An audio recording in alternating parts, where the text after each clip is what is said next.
प्रश्न असा आहे की 2 डिसेंबर 2025 रोजी मंगळवार आहे, तर 31 डिसेंबर 2025 या दिवशी कोणता वार असेल? तर सुरुवातीला काय करायचं, जी मोठी संख्या दिलेली असते म्हणजे जी तारीख दिलेली असते त्या लहान संख्या वजा करायची.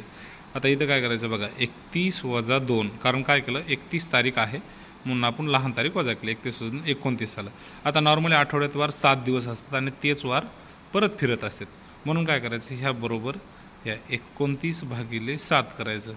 7 एक 7, 7 त्रिक 21, 7 चोक 28, 4चा भाग बसला. शिल्लक किती राहिले? 1 राहिले शिल्लक. म्हणजेच जी शिल्लक राहिली त्या शिल्लक, जर समजा एखादी वेळ पाठीमागचा वार दिला असेल, काढायला सांगितलं असेल, तर आपण काय करायचं, पाठीमागा वजा 1 दिवस करायचा. आता इथं काय आलं आहे, आपल्याला पुढचा दिवस काढायचा आहे, कारण 2 डिसेंबरचा वार सांगितला आहे, 31 डिसेंबरचा वार आपल्याला काढायचा आहे.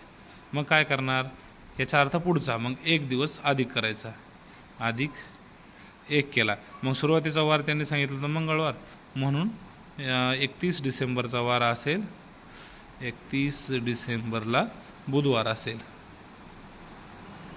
आणि हेच जर सांगितलं असतं की 29 नोव्हेंबरचा वार, 2 डिसेंबरचा वार मंगळवार आहे आणि 29 नोव्हेंबरचा काढा म्हणला असतं, तर आपण हा वार पाठीमागे घेतला असता, जितके अंक येतील तितक्या अंकानुसार.